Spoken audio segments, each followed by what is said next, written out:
As I have alluded to in my last video, this one will be about idealism. I have said before that the modern man might think of idealism a bit different than I do, and I hope this video will serve as a clarification.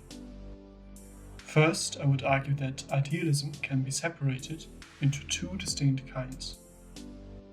One is idealism that recognizes abstract entities, or heavenly elements, as being from outside of the mind coming in. This used to be the norm of the West, being championed by both Christianity and the great Greek philosophers, chiefly Plato.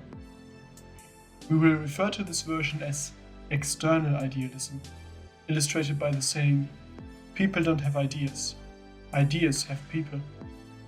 The other recognizes the heavenly only inside one's mind, which is central to most modern idealism.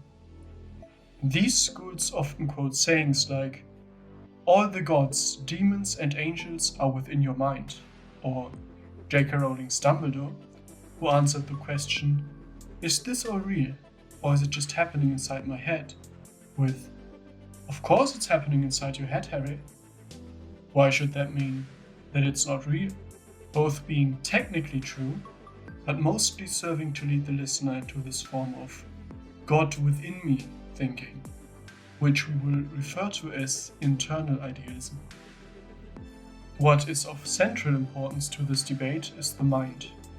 So to be able to go into these matters further, we have to take a peek behind the curtain of the mind first. The mind in turn can be separated into two complementing parts. The conscious mind, which is the thoughts we actively experience, and the unconscious mind, which rules over all the things we do not do actively, such as our habits. The most common and perhaps best symbol used for the conscious and unconscious is an iceberg. The conscious forming the tip of the iceberg, and the unconscious being the submerged part, which takes up the vast majority of its mass.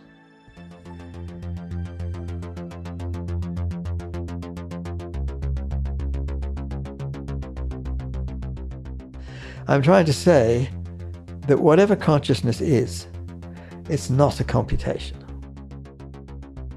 Or it's not a physical process which can be described by computation. But it nevertheless could be. So one of the interesting models that you've proposed is the orchestrated objective reduction. Yes, well, you see, that's going from there, you see. So I say I have no idea.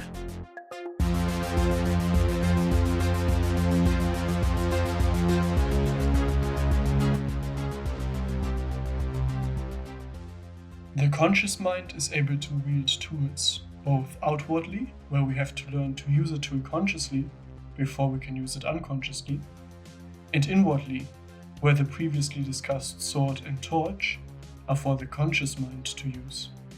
Thus, the conscious is also the faculty of logic, which is the testing of something for internal consistency, in search of logos, the universal order and another name for God.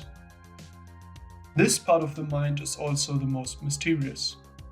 We cannot simulate it with computers, nor can we even fully grasp it, with no definition seeming to fully encapsulate it, and no model being able to copy it.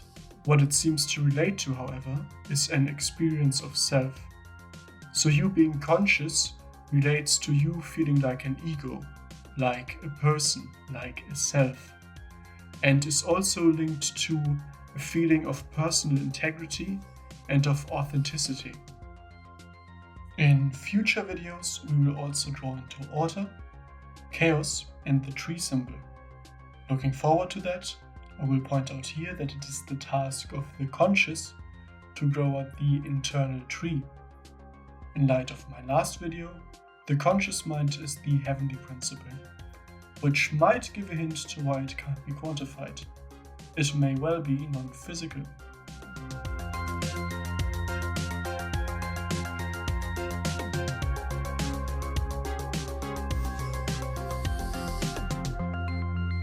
The movie The Matrix is not science fiction, it's a documentary. For this reason, every human gets programmed in the first 7 years of their lives.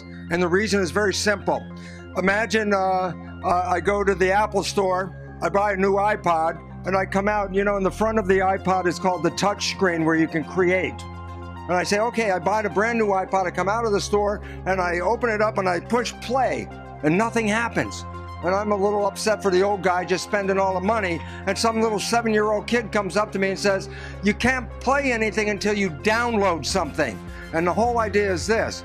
Nature created the first 7 years to download programs. I say, well, what do you mean? I say, to be a functional member of a family and a community, how many rules? Just think of how many rules a child must learn to be a functional member of a family and a community.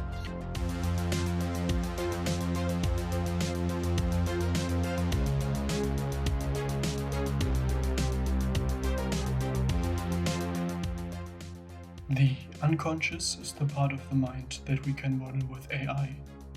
It is the habitual, pattern-seeking mind and its earthly and feminine component.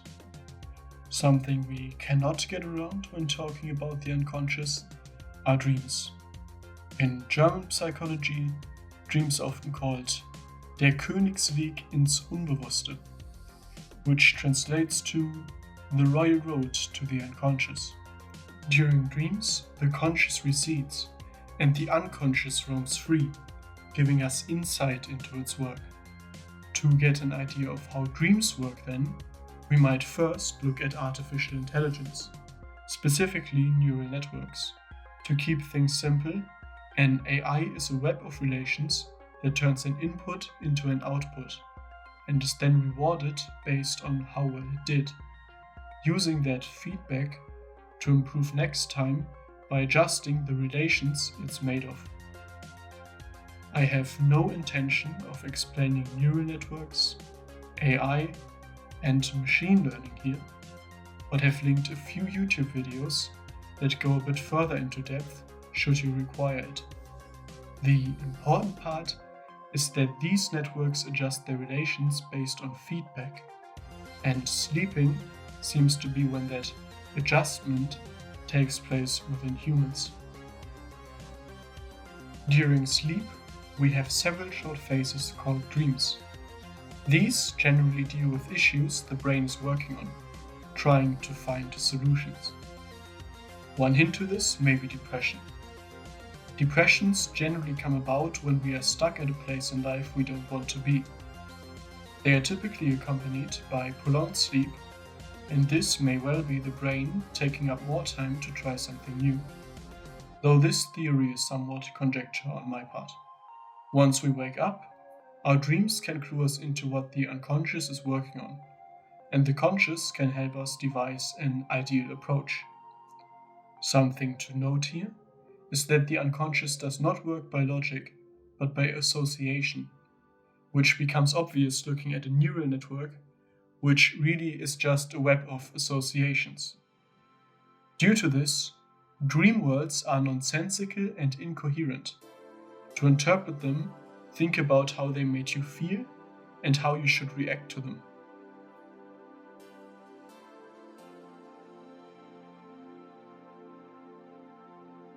Before we move on, I want to note two things on dreams. Firstly, what I described just now seems to only be the basic function of dreams. A notable outlier to it seem to be prophetic dreams, some of which can be chalked up to the predictive nature of the unconscious and its unique way of connecting dots, but others simply cannot, having to either be pure chance or something else. Some people use prophetic dreams to say that true spirituality is linked to the dream and inner world, but I want to point out that these visions always need to be interpreted by the conscious to make sense.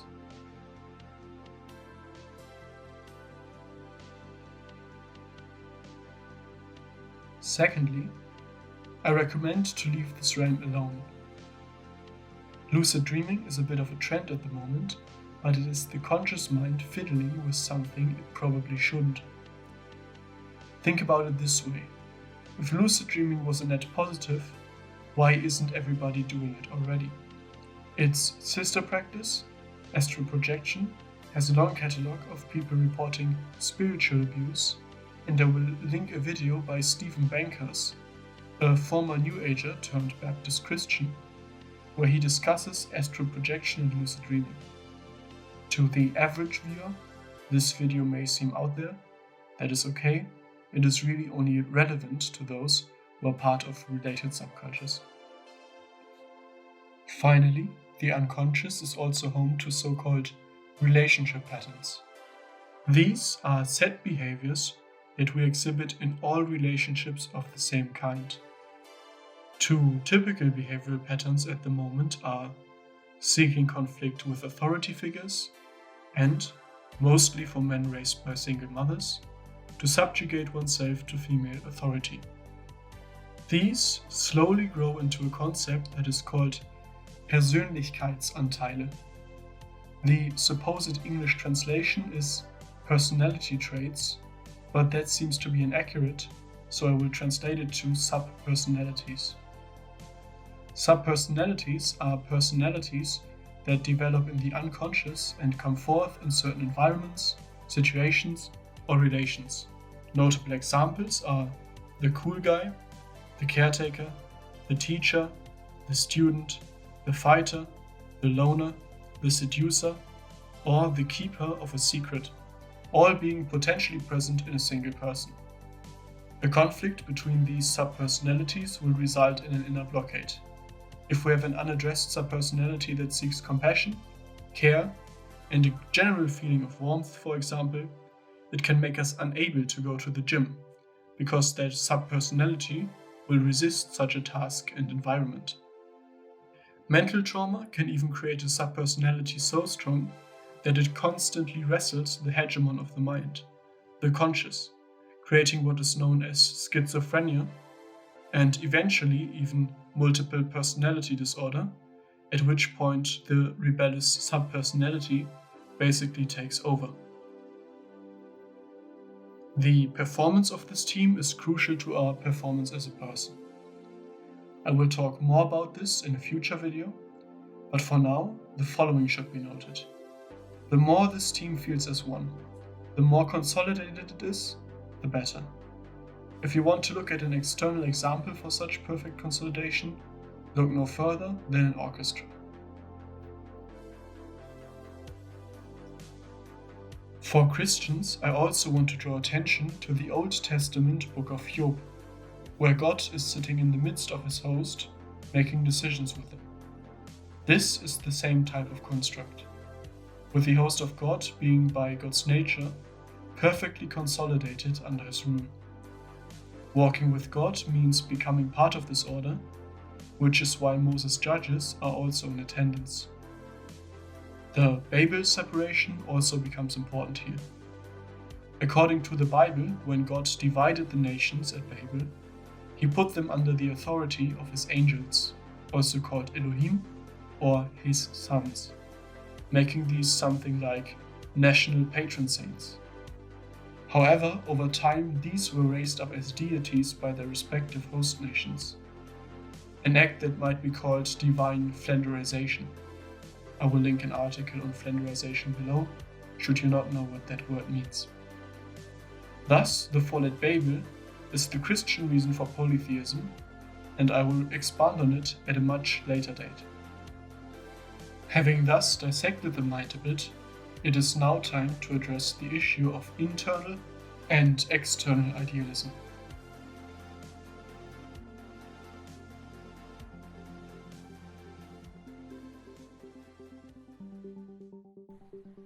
Shouldn't one follow one's nature? Certainly one should. But what is our nature? Our nature is not that of a goat or a pig. Our nature is rational. We're human beings, governed not by the subconscious mind, governed by a reason and governed by a will. It's wrong also for people to think that we are to get rid of conflicts of life. There are certain conflicts that are inevitable in human nature, simply because we're composed of body and soul, and matter and spirit. Therefore, there's always a struggle. There's a cross that's at the very center of human life. No man is ever really happy on the inside until he's at war with himself. at war with that which is base and which would destroy his Godward tendencies.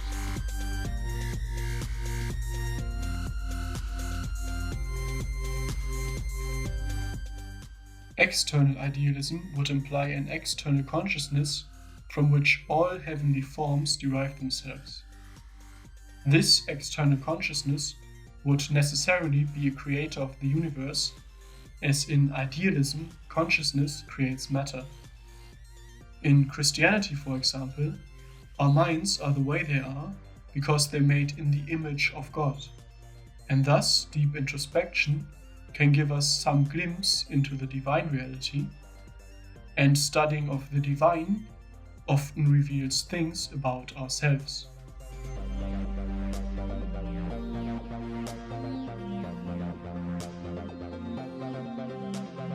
And he said something like, "Beware of wisdom you did not earn." And Jung was very good at stating things very profoundly, very simply, and that's a very intelligent piece of advice. Beware of wisdom you did not earn. He wrote a paper, if you're interested in this sort of thing, he wrote a paper called The Relations Between the Ego and the Unconscious, which is an absolute masterwork, but completely incomprehensible unless you know what it's about.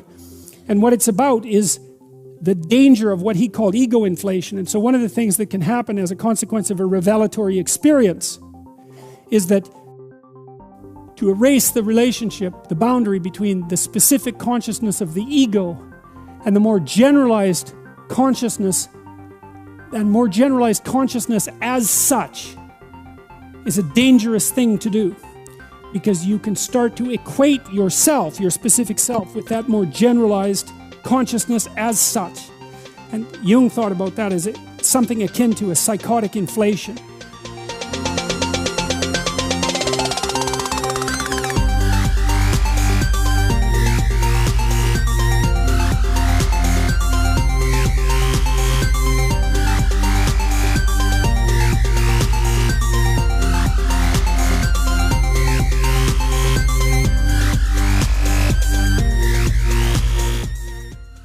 In internal idealism, these things turn on their head. God becomes the God within. So, for example, the host of God becomes a representation of how the mind is structured and nothing more. In internal idealism, all religion is basically just naive psychology. Some schools still recognize a creative impulse to the universe, but do not see heavenly concepts as deriving from it, but instead as created by people for their own purposes. The question ultimately becomes, well, where exactly do we get heavenly concepts from? Having broken down the mind, we can say that they come from one of two places. Either they come from the conscious or the unconscious mind. If heavenly principles are formed in the conscious mind, then you are God, plain and simple. There are some schools that believe this, most prominently in the New Age movement. Their slogans often call you to envision your perfect life right before your eyes, which is supposed to make it come true. This, by the way, is a perversion of techniques that help you focus on goals and achievements, mostly in professional life. These schools invariably end up trying to create a perfect world, as it would be cruel of God, that being them, not to do so. By its nature, this utopia has to be a man-made, politically established, one-world government, like, for example, what the Soviet Union tried to achieve. It's important to note that these schools don't make you God immediately, meaning that you can't just think something into existence. You are still bound by natural law. Instead, they make you God eventually, meaning that the only way things happen is if you make them happen, and the only way a new thought can arise is if you come up with it within yourself. If the heavenly concepts are within your unconscious, then you ought to embark on a quest for the God within. These are the religions and schools of the unconscious. These believe in things such as enlightened masters, or that the kingdom of heaven is within ourselves, the latter being a mistranslation of Christ saying, "The kingdom of God is among you," which means that he is the kingdom. These schools are all about exploring the inner world and diving into the unconscious mind. This is done by the use of two primary methods, the first being psychedelics, the second meditation. Psychedelics are basically a way to throw the brain into chaos by connecting areas to each other that wouldn't connect otherwise. This leads to strange encounters with the unconscious, which people often describe as contact with higher entities. To me personally, these entities seem to be nothing else than subpersonalities operating fully separate from the order the unconscious is normally in. As such, the link between hallucinogens and long-term mental problems, especially depression and schizophrenia, becomes somewhat less of a mystery.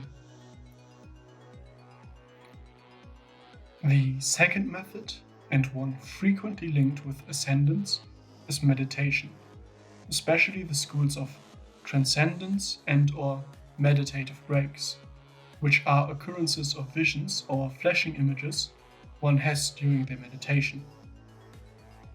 Meditation is a vastly underestimated practice in the West, being a billion-dollar industry with clear financial incentive behind its spread and very lax opposition, as it is generally perceived as harmless.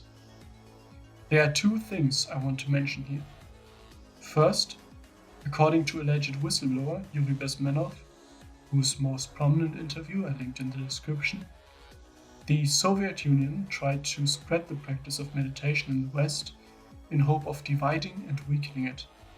To the Soviets, it seemed like a tool to isolate individuals. Secondly, there's a catalog of issues and side effects with meditation that are generally not talked about.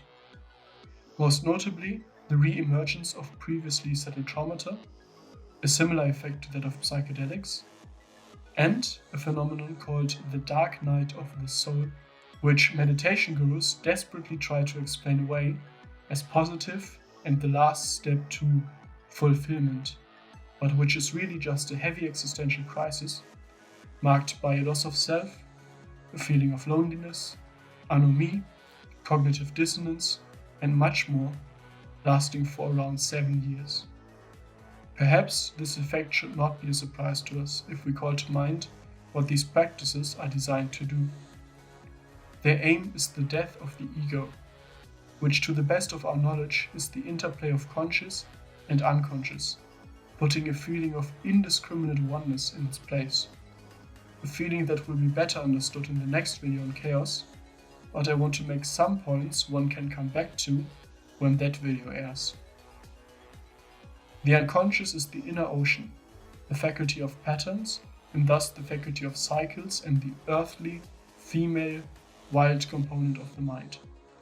The identification with the earthly hopefully serves to illustrate how schools of the unconscious are actually just materialism in disguise.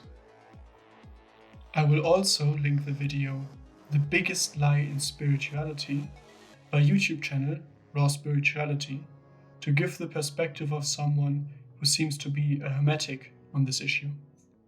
There are few minor disagreements I have with him, the chief one being that Jesus Christ is not an enlightened master, which he simply is not. The others might just be my interpretations of his formulation, so I will omit them here. Another thing the school of the unconscious seems to obsess with are the archetypes. These are patterns, characters, and relations Carl Jung identified within each person, such as the father, the wise man, the shapeshifter, or the lover. Their correct interpretation is as types. Types are lower order iterations of heavenly principles. For example, in Christianity, in the Exodus story, Moses is a type of Jesus, the Ark of the Covenant is a type of the Virgin Mary, and Pharaoh is a type of the Antichrist. All these being functionally identical to their higher counterparts, but on a lower level, and thus derivative. Similarly, the archetype of the mother is a type of the eternal female, which in Christianity is the Virgin Mary. So generally speaking, archetypes are types of heavenly elements that are built into humans as handy blueprints. I will link a video in the description on how you can build specific patterns into AI, and archetypes are basically the same, just more complex. So archetypes are very much a concept of external idealism, and Jung himself was a lifelong idealist.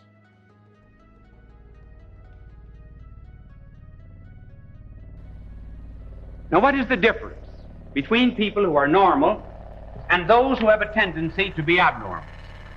Well, the first difference is this. The normal person has a goal or a purpose in life. Now, the abnormal person is one who is without a purpose in life. The abnormal person has just a succession of petty little goals. Minds that are tending to be abnormal are not fixed on any ultimate destiny. They read a book and they're a materialist one week and they're an idealist the next and the communist the next. The normal person is governed by reason and will. The abnormal person is governed by instincts, impulses, and also he believes that the subconsciousness is the determinant of his life.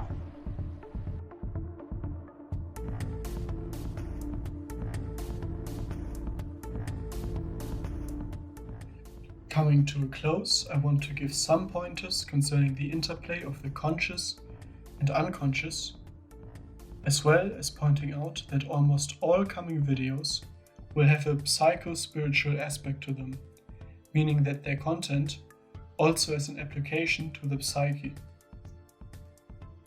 The interplay of conscious and unconscious is very much like maintaining a garden, which I teased a bit in my first video.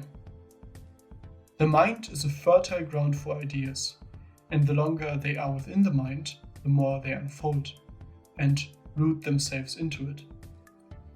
This process might well be illustrated by the Japanese game of Sudoku. In Sudoku, there are 3 stages: the unrealized field, the closing field, and the finished field. In the unrealized field, there are hints to new numbers that slowly grow your completion of the field. After a while, enough growth has taken place so that the next steps all become immediately apparent. This is the closing field and the point where everything starts making sense. Finally, the field has been fully completed and the idea has nested itself into the brain. Recognition of this process, either consciously or unconsciously, is why Christian communities have fought so many battles against so many seemingly harmless things such as rock music or video games, these being harmless in and of themselves, but able to lead one astray with prolonged exposure, especially younger children. Just look at the average lifelong gamer to see this point.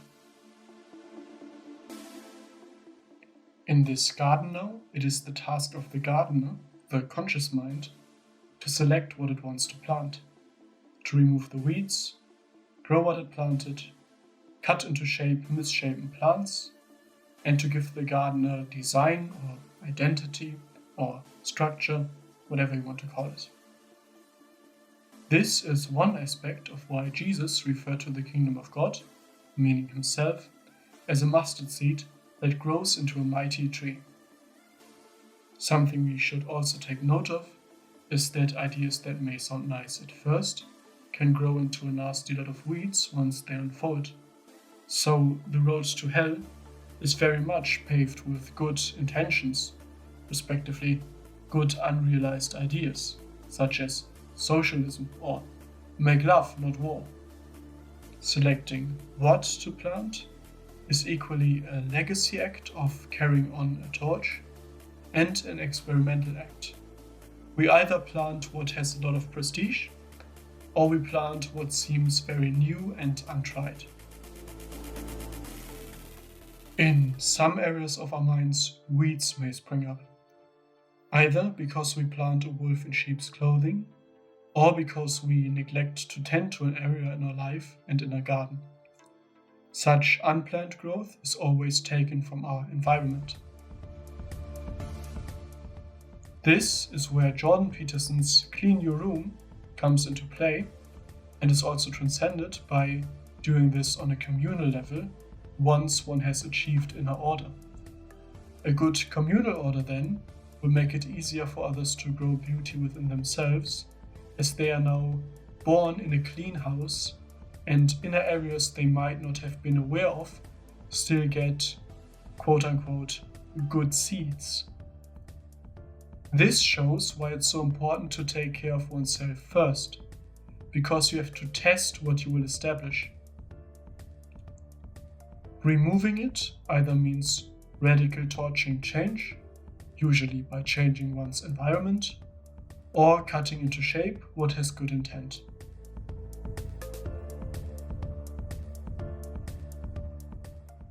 If we wish to grow something inside the mind, then we ought to tend to it frequently. For example, if we want to form a habit, then the key point is to make sure we repeat it often enough in association with something that triggers a response. This effect of the trigger also gives hint to an easily triggered or very reactive person being ruled over by their unconscious. More on this type of inner growth of habits can be found in the book Atomic Habits by James Clear. Another way of growth is Western meditation. This is a form of contemplation on a specific thing, usually with the help of a tool, such as a text, object, past occurrence/memory, or a piece of art that is meditated upon. This is usually done over a large time period and in frequent discussion with others. The outcome of such a practice can be found, for example, in Marcus Aurelius' book, Meditations. For me, this YouTube channel is my outlet of meditation. That's what the channel name means. To cut into shape what turns misshapen, and to remove entire weeded lots, we ought to use the sword and torch respectively. Correct usage of the sword here is what is called introspection. Introspection is simply setting up the conscious as judge of the unconscious. However, one thing ought to be noted here. Much like a woman, the unconscious is never wrong. And the oh so cheeky "facts don't care about your feelings" is a fully impotent approach. Let me give you an example. Imagine you have an irrational fear of swimming, which you know you shouldn't have. After a while, you come to realize that this is because you were overweight as a kid, and swimming would mean getting made fun of by your peers. Thus, your unconscious started to associate swimming with getting bullied. The "facts don't care about your feelings" approach would be to deem this an error by your unconscious and to demand change. This will lead you nowhere. Now, I am no professional in this field, so I will only say this. The right way to do this is to separate them deliberately, to acknowledge the hurt of the past and to give it its own place, separate from that of the act of swimming. To design our inner garden, we will need a blueprint. These are inherited from examples we want to follow up on. This is where heroes, role models, and higher ideals come into play. If we wish to be healthy, for example, we ought to ask ourselves, what would a healthy person do before we buy food and while planning our week? I wish to end on this. External idealism means that we can't just hold our philosophies in our minds. We have to externalize them. We have to live them. Transformation, similarly, is not an internal process, but one that only succeeds in engaging the world openly and with courage. And so faith is not an opinion, it is an act. Seeking logos, we can only go so far looking within ourselves, and so we have to find logos in the world to safely anchor its footprint in our minds.